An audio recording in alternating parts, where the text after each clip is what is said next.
Okay, so I've spent the last 3 weeks talking about asset framework, event frames, analytics, things of that nature, Pi analytics, talking about why they're important.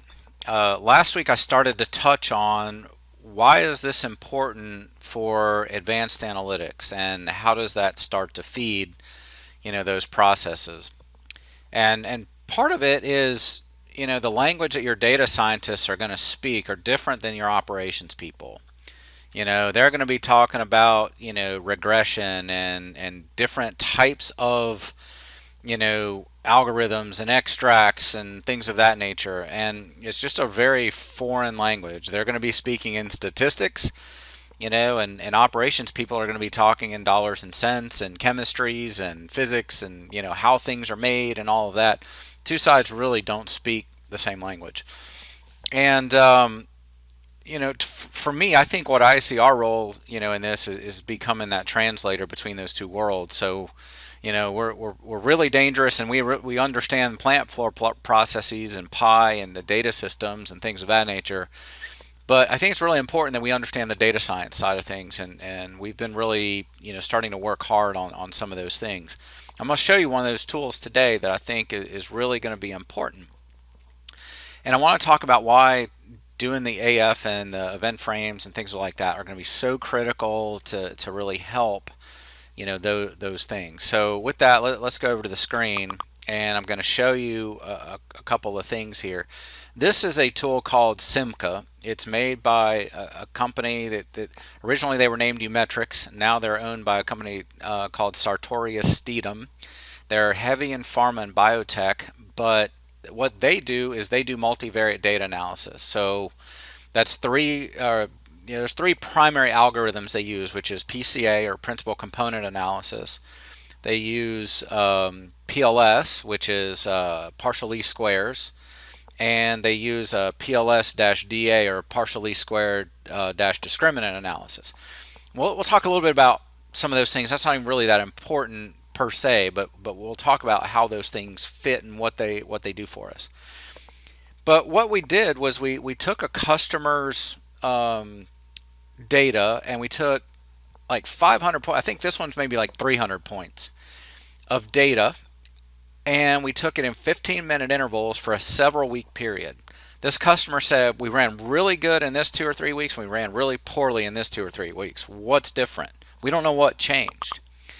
And so what we did was we actually created a column and said this was in the good time range, this was in the bad time range. And what this does is it summarizes every row as a single dot in a three-dimensional space. So if you look at each one of these dots here, like I'll click on one, that represents a specific point in time where the entire process is summarized into one dot. Okay, and it's three-dimensional, so I can show you there's actually a 3D scatter plot here, right? So it's literally a three-dimensional space. And what we're trying to do is figure out, okay, I ran good here, I ran bad here, what's different? And this is a continuous process. I'm going to show you some batch processes, and then I'm going to show you how event frames actually plays into this. But what I can do, and this is the orthogonal partial least squares. They have an algorithm. They've enhanced partial least squares with an orthogonal piece of it. Don't ask me to explain. I'm not a statistician. I don't know. But they say, hey, this works better, so I trust them on that, and we're using it. And I tend to believe them because of some of the things I've seen. So what we've done is we said, hey, we want to understand. We have two different data sets. We want to know what's different. That's what the DA, the discriminant analysis, does, is it tells us what's different. Real quick, I'll talk about PCA and regular PLS. PCA really helps you understand how all the variables are related to each other. So you'll have a graph much like this. It's separated into four quadrants. And if you see a whole bunch of variables that are clustered in one place, then they're all highly related to each other. And so you can really understand like what really drives certain things. The PLS model as a whole, without the discriminant part, you can actually say these are the outcomes, the Y's that I'm looking for, and then here's all the inputs, or the X's that tend to drive that output. Maybe a quality metric, it might be something that causes you downtime, it could be anything. But what drives it? And again, they'll put that y on an axis, and anything that is close to it and related to it is a driver, and it'll give you some tools to be able to enhance that. And there's a whole lot of math behind this, and a whole lot of filtering out of the anomalies and all those kind of things. I'm not going to go into that at this point. I'm just telling you it happens. But with the discriminant analysis, I can take two separate data sources and say, hey, this is good, this is bad, what's different? And so that's what we did here. And so what we can do is we can highlight those two, or I can just circle them, and then I can do what we call a group-to-group comparison, and then I can sort them. And actually, this is maybe 100 variables.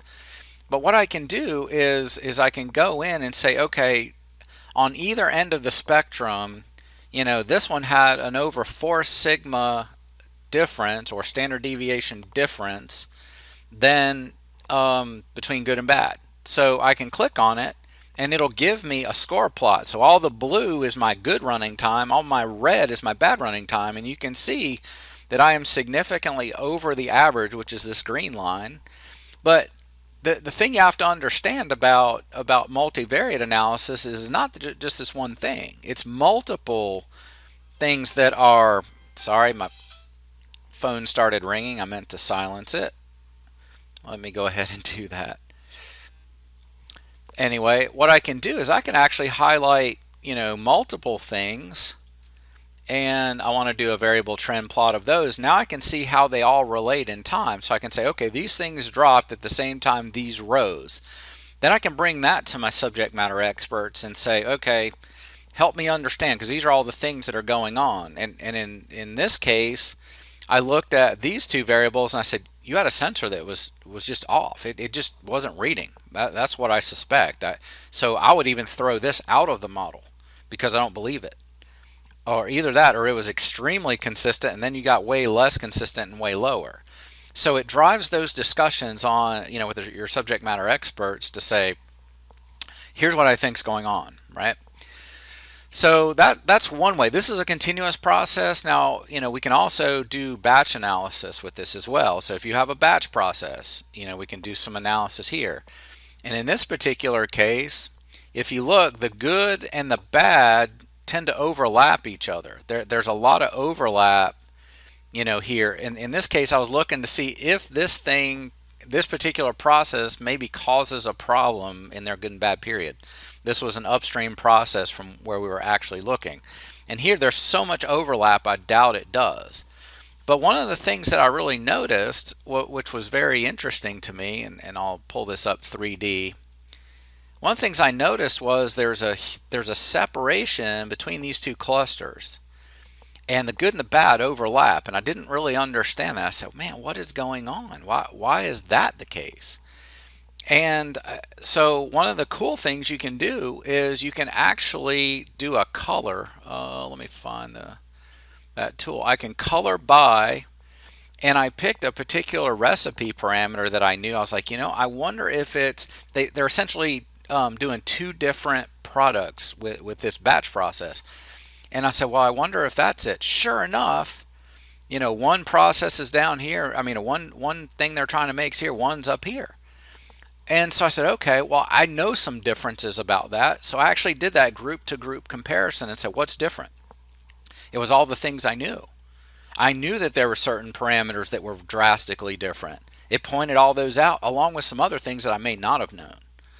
So this was batch. This was actually done with event frames. I summarized each batch, and I said, here's how much of all the ingredients I put in. Here's how much energy I was putting in. Here's how much whatever I was putting in. Here's what crew or shift was producing it. I had all these things. I probably had 100 parameters that I was tracking for each event. And all I did was take a summary and threw it at this and said, okay, what's different? And so I could literally start to understand like what's different between them and see, is this a contributor? Is there something I need to know here? I said, well, that's pretty good. This is when I started to become a real believer in this tool. Was it told me things that I already knew, and it was telling me things I didn't know. And I think a lot of times where the frustration lies between data scientists and operations people, and I actually had this problem happen with me the first machine learning project we did. And what happened was I told them, I said, we have a known problem that's going to happen within a day's time of this event happening. We know that there's some upset in the process that shows us that that's about to happen. And I said, it's in there somewhere. And I think it happens in about a 15 or 20-minute window, somewhere in that 24 hours. What I got back was, we don't see anything in 24 hours, but you know what? We can predict it 2 weeks in advance. I said, oh, really? Interesting. I said, that's kind of like me going to the doctor and telling the doctor, doc, I get violently ill 6, 8 times a year, and I throw up my guts. It's terrible. I want to know what causes it. And they come back to me and they say, Jim, we figured it out 2 weeks before you get sick every time you eat shrimp. Okay, the shrimp's probably been out of my system for 13 days. How does that make sense? And that's kind of what they were telling us. And so the data scientists didn't understand enough about the process and thought they had found something great. And they said, look, and typically what any kind of model is going to do, they're going to withhold some data. They're going to run a model on another section of the data. And they're going to say, okay, here's what we see. Now we're going to test it against the data that we held out. Does it match? Do we see the same things? It's a technique that they use. And they said, 95% of the time it shows up. And I said, all right, show it to me. And it was literally stuff that had nothing to do with what we were doing. Like physically, you couldn't explain it. And so I told him, I said, you got to tell me what I already know before you tell me the stuff I don't know, because you've absolutely missed the mark here. And that's always the frustration that the data science people have with the operations people and vice versa, is you just don't understand each other. And so, in that particular case, I started to get the sense that this probably wasn't the right set of algorithms to look at that problem. That's okay. We learned a lot. One of the things I learned was how important it was to get the data set right, to truly understand the data set, to truly understand what you might be looking for. And one of the things that I'm finding with Simca here is it can show me places that I wasn't thinking about that maybe I need to investigate further. And maybe there's some nonlinearity in the model here, or some nonlinearity in the process that I need to use machine learning on. And so that's always been my challenge, and this is where I'm still kind of fuzzy and I'm figuring this out, is we know we have this problem, but we don't know where to go look. I think this was a great start. And so that's why I'm always looking for tools that can help us understand that, because the thing I always told people and my imagination of event frames was, there's going to come this time when we look at a whole list of event frames. And I said, man, this is great. This sums up the information that we need. Or even like that Power BI thing where we're overlaying the trends. Like, I don't see what's different. I don't see a pattern here. I don't understand. This is where we need these kind of tools to tell us where it's not one thing, it's multiple things in conjunction with each other that are causing our issues. And so I knew we were going to bump our heads. Like, what we could do natively in the Pi system was good, and we were going to find stuff, but that next level knowledge we needed, and OSI Soft has recognized that too, which is why they've developed all these integrators to push data to other places where you can take advantage of these kind of tools. And then we can feed the stuff back from these tools back to Pi potentially. And I thought, man, there's a real opportunity here. And then we can tell the operator what it is they need to be doing. And so those are the kind of things I see coming. Let me tell you another thing that another investigation we did is we actually took event frames. We took a particular product this company was making. This is their most popular product that they make. And we said, okay, let's look at the runs that were good. They had very little downtime, and they had really good continuous runs versus ones they had at least 7% downtime. Well, where did we get the downtime numbers from? We got it from event frames, and we did Pi Analytics to say, hey, if the machine is down, start a timer. and then we count up the timer at the end of the event frame. We get a summary and say you were down for 200 minutes on this 3-day run. And so then we would take that and say, okay, as a percentage of the run, how much time was I down? So we get a percent.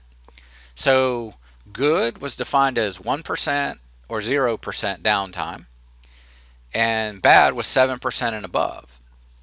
So what was very interesting about that is, oh yeah, I didn't do the 3D model, is I want you to look at the 3D model. We actually had 4 clusters here. What? I was expecting 2. Well, there was 4. So what's the difference? So I did some investigation here, really quickly, and I found there was a major piece of equipment they use immediately upstream of this process that they could run one of 2. It's like they could run A or run B. They wouldn't run both. Well, one cluster was when they were running A, the other cluster was when they were running B, and they had good and bad times running each one. So that's why we have 4 clusters. Well, I wouldn't have known that. But again, we took event frames, we took some of the analytics that we were creating in real time and started piping these in.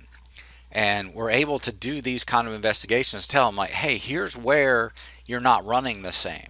You're not running the same way every time. I thought that was very powerful. Now, that's great. This is all offline. This is kind of post-process. This is looking in the rearview mirror a little bit here, right? It's better than just throwing a bunch of stuff in a spreadsheet, obviously. But where's this going to go? Well, I think there's a couple of places this is going to go.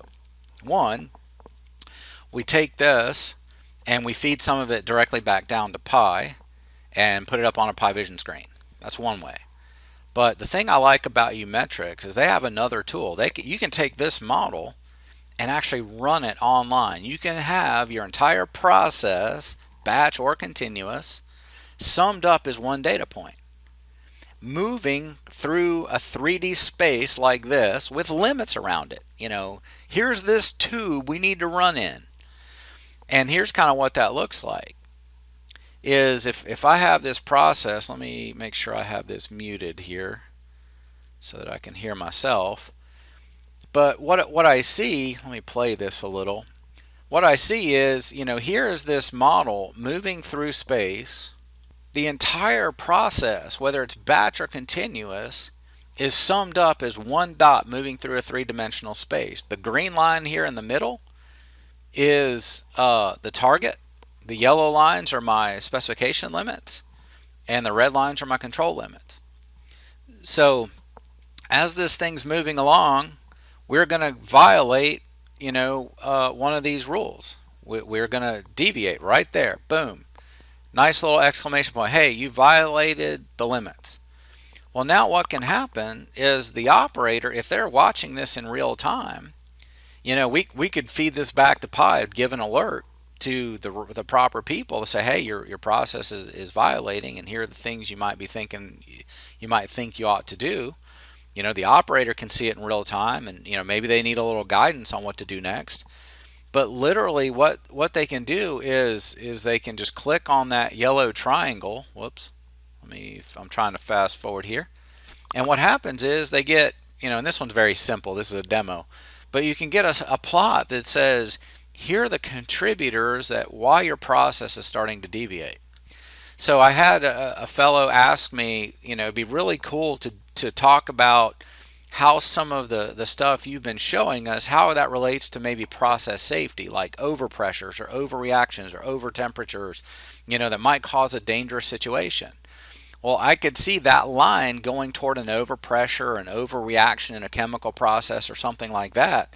So you're heading toward a dangerous, place. Oil and gas, chemicals, lots of these kind of industries, you could use this for, and you could say, here's what it is that's actually causing us to go out of spec. And it could be an environmental excursion. There's all kinds of, I think, opportunity here, right? And so what we can see is these are the contributors. We have one major contributor here, and then as I play the video, they can double click on that and say, okay, here's where, as a univariate, not multivariate, as this single entity here, it violated the limit on the X, but this red dot, that's where it caused the entire process to go out of whack.